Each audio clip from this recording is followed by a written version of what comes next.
Hello everyone. In today's topic, we have taken the mole concept, second lecture, that is stoichiometry of chemical reactions.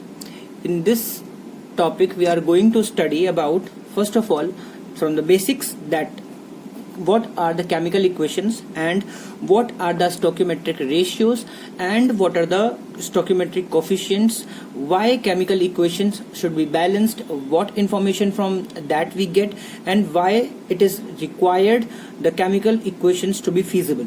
Let's start from the first of all, that what is a chemical equation? How can we represent a chemical equation?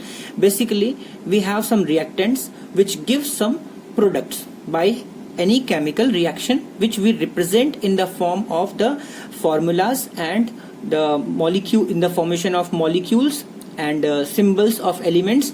By using them, we write in the brief manner any chemical equation. So a chemical equation is basically a brief representation of a chemical reaction in terms of chemical formula of reactants and products in stoichiometric ratio. Now, what is stoichiometric ratio? Let's understand this. The stoichiometric ratio is the simplest whole number ratio of moles of reactants and products involved in a reaction. Let's understand this by this example. When we know that when any metal reacts with any acid, it liberates hydrogen gas.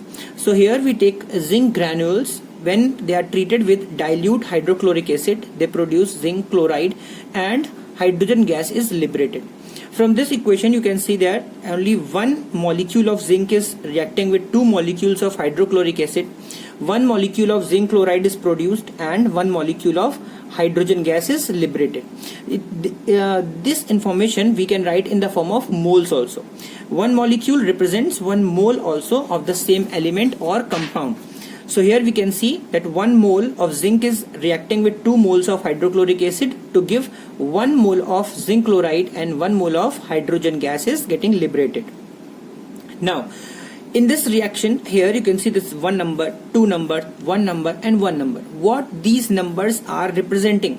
These numbers are called stoichiometric coefficients.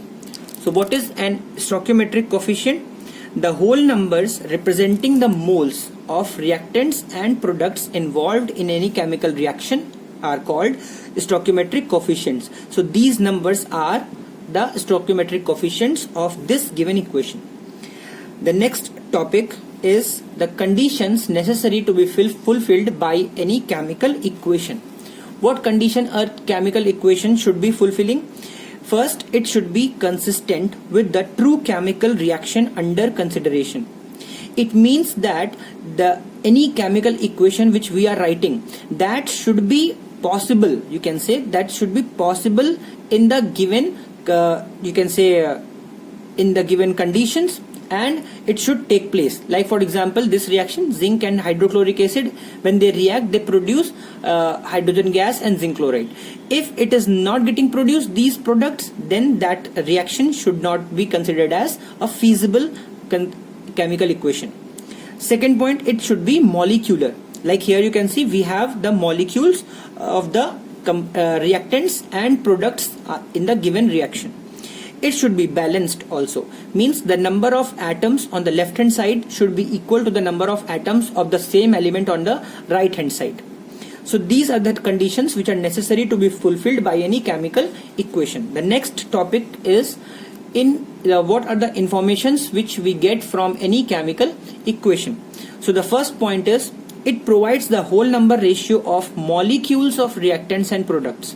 Like for example, in the above reaction, we came to the number, we came to know the number of molecules. Like 1 molecule of zinc is reacting with 2 molecules of hydrochloric acid. Second, it provides the whole number ratio of moles. As we already know that 1 molecule is similar to the 1 mole of the reactant and product. So both are the same things. Third is it provides the relative masses of all reactants and products. And fourth, it provides the relative volume of all gaseous reactants and products. This we can understand by from the example of the above reaction only. that relative masses. If we know the atomic numbers of zinc, hydrogen, chlorine, and these elements, then we can conclude the atomic numbers and molecular masses of the elements and compounds taking part in the chemical reaction. Similarly, the volume also, like 1 mole of hydrogen gas, like these are the solid, and this is in the liquid form, but hydrogen gas is in the gaseous form. So how much volumes are involved, that also we can calculate by the concepts of chemical reaction. And these for them we have some different formulas also, so that we are going to study in the detail in the upcoming part of the video.